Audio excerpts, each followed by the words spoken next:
प्यारे बच्चों, आप सभी का हमारे चैनल पे बहुत बहुत स्वागत है। दोस्तों, आज के इस वीडियो के माध्यम से क्लास 10th के बच्चों के लिए गृह विज्ञान का एक सबसे ज्यादा अति महत्वपूर्ण वीडियो लेकर के आ चुके हैं। और बच्चों, इस वीडियो के माध्यम से मैं आप सभी को गृह विज्ञान के संपूर्ण किताब के अति महत्वपूर्ण दीर्घ उत्तरीय प्रश्न को बताने वाला हूं, जो कि बोर्ड के पेपर में हर साल पूछा जाता है। और जितने विद्यार्थी 5 मार्च को गृह विज्ञान का पेपर देने वाले हैं, उनके लिए ये वीडियो रामबाण सिद्ध होने वाली है। क्योंकि बच्चों, इस वीडियो के माध्यम से मैं आप सभी का वो सारा का सारा प्रश्न क्लियर करने वाला हूं, जो कि बोर्ड के पेपर में हर साल पूछा जाता है। इसलिए आप सभी से हम्बल रिक्वेस्ट है, इस पूरे वीडियो को शुरू से लेकर के अंत तक जरूर देख लेना। वीडियो को लाइक कर देना, शेयर कर देना, अगर चैनल पर नए हो सब्सक्राइब कर देना।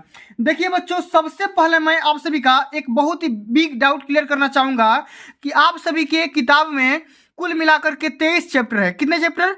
23 चैप्टर हैं, ठीक है। और मैं इसको बारी बारी से बताऊंगा, ठीक है। और इस वीडियो के माध्यम से मैं टोटल 8 चैप्टर के बारे में बताऊंगा, और 8 चैप्टर में कुल मिलाकर कितने इंपॉर्टेंट प्रश्न है उसका भी संख्या बताऊंगा। साथ में वो प्रश्न भी आप सभी को दिखाऊंगा, ठीक है। अभी तुरंत दिखाऊंगा, और अभी उन प्रश्नों को तैयार करके जाना है। और अब की बार का टारगेट है हमारा 95% स्कोर करने का, उसका भी हमें सपना साकार करना है।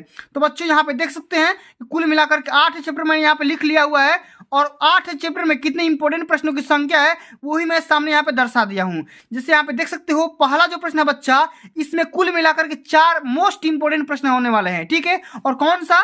दीर्घ उत्तरीय प्रश्न। और बच्चों, यहाँ पे समझ सकते हैं कि मैं इसलिए दीर्घ उत्तरीय प्रश्न बता रहा हूं कि अगर आपको ये 4 प्रश्न क्लियर हो गए तो आप आसानी से अति लघु उत्तरीय और लघु उत्तरीय दोनों का सेक्शन क्लियर कर सकते हैं, ठीक है। इसलिए मैं यहाँ पे दीर्घ उत्तरीय प्रश्न बता रहा हूँ, ठीक है। और यहाँ पे देख सकते हैं दूसरा चैप्टर में कुल मिलाकर के 3 प्रश्न है। इन तीनों के बारे में आप सभी को तैयार करना है, ठीक है। समझ में आ गया ना? चलिए, अगला जो हमारा चैप्टर है, तीसरा नंबर चैप्टर। इस वाले चैप्टर से आप सभी को 3 केवल मात्र यहाँ पे क्वेश्चन को तैयार करना है, ठीक है। केवल 3 मात्र। अगला क्वेश्चन यहाँ पे समझ सकते हैं, अगला चैप्टर हमारा चौथा है। इसमें भी आप सभी के प्रश्नों की संख्या यहाँ पे 3 है, ठीक है। और 5वां में एक तैयार करना है, 6वां में भी एक तैयार करना है, 7वां में 2 प्रश्नों को तैयार करना है, और 8वें चैप्टर में कुल मिलाकर के 3 प्रश्नों को तैयार करना है। तो आप यहाँ पे देख सकते हो कि कुल मिलाकर कितने चैप्टर हैं, और इन पूरे चैप्टर में कुल मिलाकर कितने प्रश्नों को आप सभी को तैयार करना है। अगर आप इतने प्रश्नों को तैयार कर लेते हैं तो बोर्ड के पेपर में 70 में 70 स्कोर करेंगे। ये मेरा दावा है, 70 में 70 स्कोर करेंगे। अब बच्चों, आइए समझ लेते हैं कि आपके पास वो 8 कौन कौन से चैप्टर हैं। सबसे पहले उसको समझ लेते हैं, उसके बाद मैं प्रश्न को भी दिखाऊंगा, ठीक है। अभी दिखाऊंगा, परेशान मत होना, ठीक है। आइए, सबसे जो पहला यहाँ पे प्रश्न है बच्चा, जो पहला चैप्टर है, शिक्षिका द्वारा प्रतिवर्ष बजट का प्रदर्शन। तो इसमें आप सभी को कुल मिलाकर के 4 प्रश्न हैं, ठीक है। इसको तैयार करना है। सेकंड आपका है आय, व्यय और बचत, डाक खाना और बैंकों के माध्यम से, ठीक है। डाक खाना और बैंक के माध्यम से किस प्रकार का इनकम होगा, व्यय होगा या बचत होगा, उसके बारे में यहाँ पे 3 क्वेश्चन को तैयार करना है। घर की सफाई के लिए 3 क्वेश्चन, गृह सज्जा के लिए, घर की सजावट के लिए 3 क्वेश्चन। गृह गणित में केवल एक प्रश्न को तैयार करना है, एक ही क्वेश्चन काफी है। और जल स्रोतों तथा उपयोग से भी आप सभी का एक क्वेश्चन तैयार करना है। 7वां चैप्टर, घरेलू विधियों से जल को शुद्ध करना, इसमें आपको 2 प्रश्न तैयार करने हैं। और यहाँ पे अशुद्ध जल से फैलने वाले रोग, जैसे पेचिश हो गया, अतिसार हो गया, हैजा हो गया, इसमें आप सभी केवल यहाँ पे 3 प्रश्नों को तैयार करना है, ठीक है। अब बच्चों, आइए थोड़ा समझ लेते हैं कि एक एक चैप्टर में कुल कौन कौन से प्रश्न है जो कि अब की बार तैयार करके जाना है, ठीक है। आइए, सबसे पहले हम यहाँ पे पहला क्वेश्चन को यहाँ पे स्टार्ट करेंगे। पहला नंबर यहाँ पे चैप्टर है, और इस चैप्टर में कौन सा क्वेश्चन इंपॉर्टेंट है उसको थोड़ा सा समझते हैं। तो यहाँ पे बच्चों समझ सकते हैं, ये देखो, ये दीर्घ उत्तरीय प्रश्न का सेक्शन दिया गया है, यहाँ पे समझ सकते हैं, ठीक है। और इसमें इस वाले चैप्टर को यहाँ पे ये जो प्रश्न दिख रहा है कि पारिवारिक बजट से आप क्या समझती हैं, पारिवारिक बजट बनाने के मुख्य उद्देश्यों का भी उल्लेख करना है। अगर आप ये प्रश्न तैयार कर लेते हैं तो आप पीछे का सारा प्रश्न तैयार कर पाएंगे, ठीक है। देखो, यहाँ पे बजट बनाने का उद्देश्य क्या होगा, बजट का संक्षिप्त परिभाषा देना है। सेम टू सेम वही वाला प्रश्न है, देख सकते हैं कई बार बोर्ड के पेपर में पूछा गया। देखो, 14, 15, 23, 16, 20, 23, 18, 22, 20, 22, 22 लगातार क्वेश्चन आ रहा है, ठीक है। तो जितना क्वेश्चन बताऊंगा सारे के सारे क्वेश्चन इंपोर्टेंट होंगे।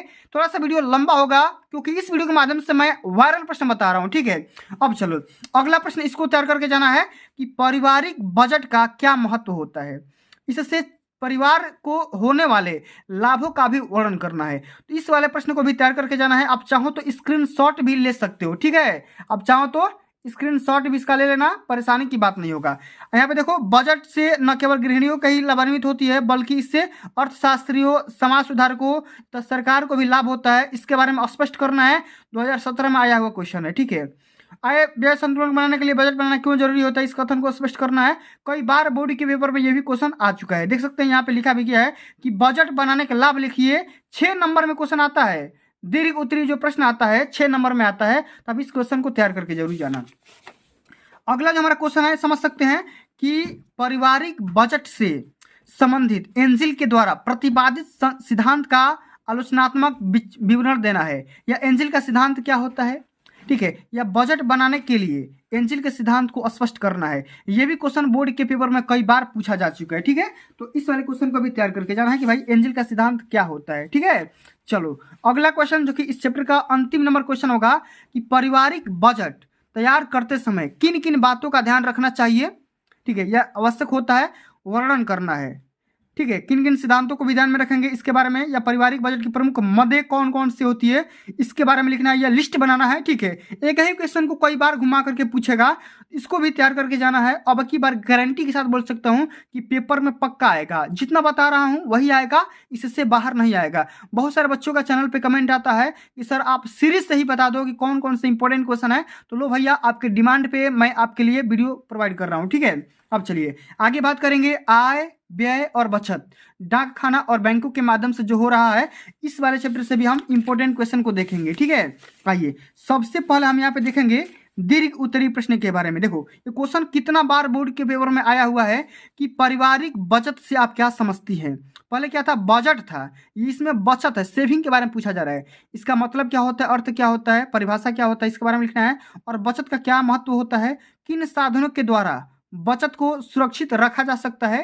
ठीक है, उसके बारे में आप सभी को बताना है। ठीक है, तो आपको बताना सबसे पहले पारिवारिक बजट का अर्थ बताना, फिर कौन कौन सा महत्व होता है, लाभ बताना। ठीक है, इसका परिभाषा वगैरह लिख करके पूरा बढ़िया से लिखना है। ठीक है, इस वाले क्वेश्चन को तैयार करके जरूर जाना है, अगर भूलोगे तो फिर नंबर में कहीं ना कहीं गड़बड़ी कर जाओगे।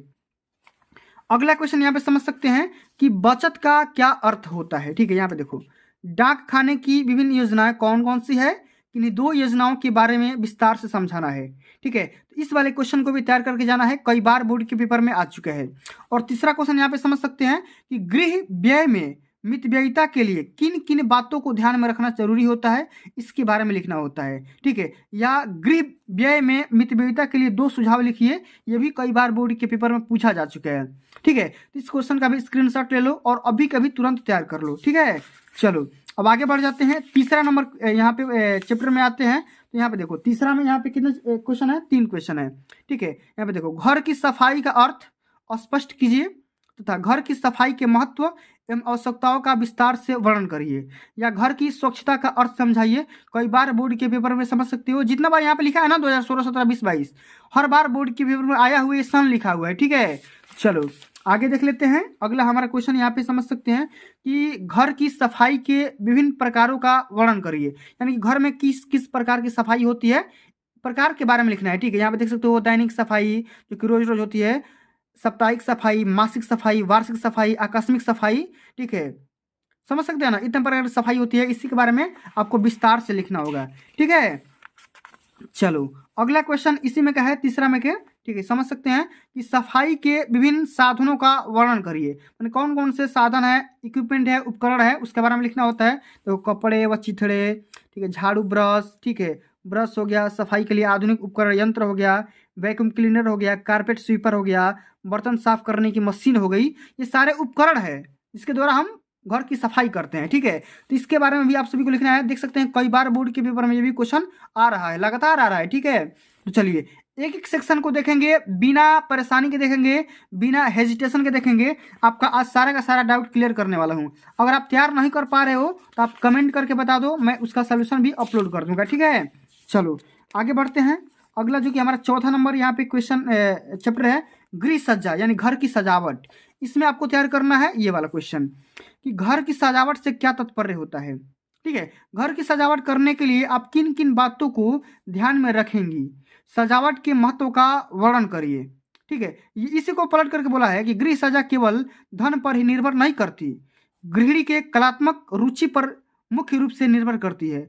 इस कथन पर अपने विचार स्पष्ट करिए।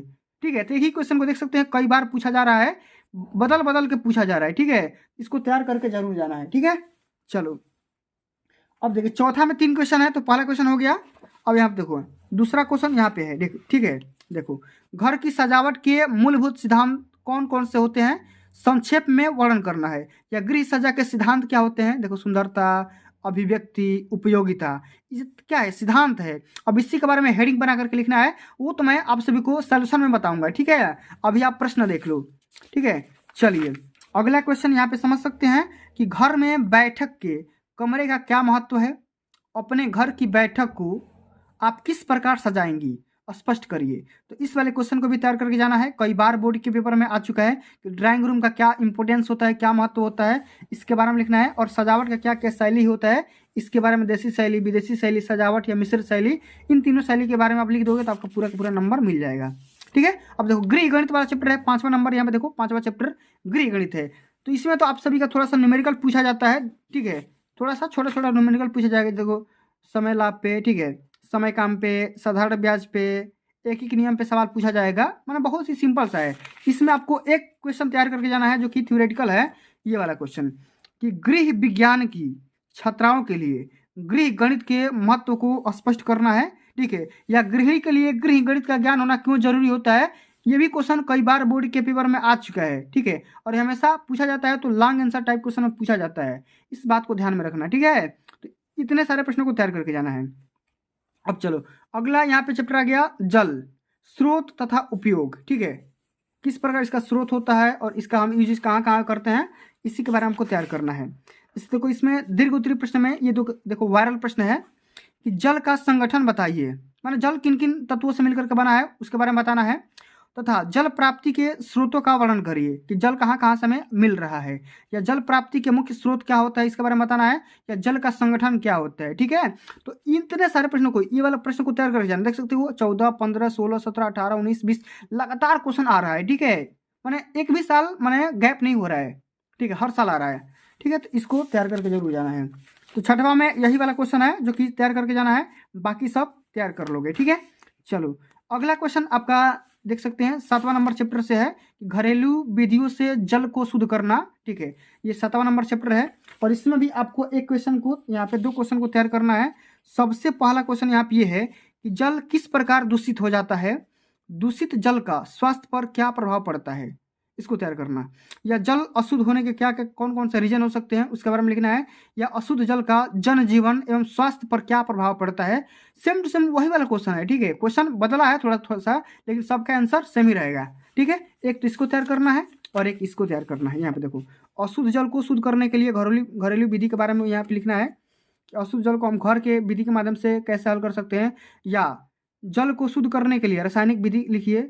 या जल के अशुद्धियों कैसे दूर किया जा सकता है, शुद्ध करने की विधियाँ लिखिए। माने एक ही क्वेश्चन को घुमा घुमा करके बोला जा रहा है। ठीक है, अशुद्ध जल को शुद्ध करने की कौन कौन सी विधियाँ है, किसी एक घरेलू विधि के बारे में वर्णन करना है। ठीक है, देखो भौतिक विधियाँ हो गई, ठीक है, रासायनिक विधियाँ हो गई, यांत्रिक विधियाँ हो गई, इतने प्रकार की विधियाँ होती है, कोई भी एक विधि उठाओ और लिख दो।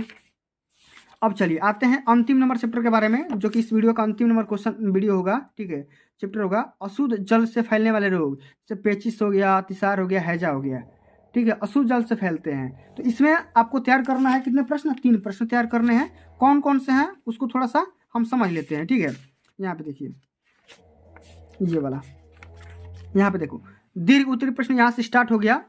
ठीक है, देखो मियादी बुखार या टाइफाइड नामक रोगों के कारणों, लक्षणों, उपचार एवं बचने के उपाय का वर्णन करना है। टाइफाइड को हम मियादी बुखार बोलते हैं। ठीक है, या टाइफाइड के कारण एवं लक्षण लिखिए। सेम टू सेम वही वाला क्वेश्चन है, इस क्वेश्चन को तैयार करके जाना है।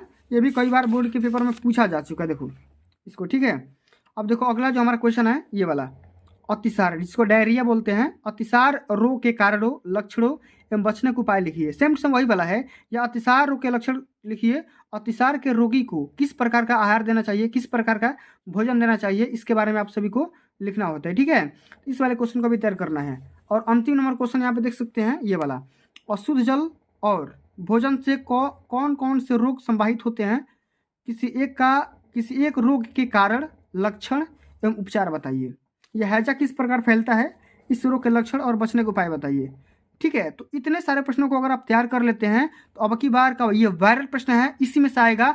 गारंटी मैं ले सकता हूँ, चैलेंज कर सकता हूँ, इससे बाहर एक कभी प्रश्न नहीं आएगा तो नहीं आएगा, ये मैं दावे के साथ बोल सकता हूँ। ठीक है, तो प्यारे बच्चों आज के लिए बस इतना ही।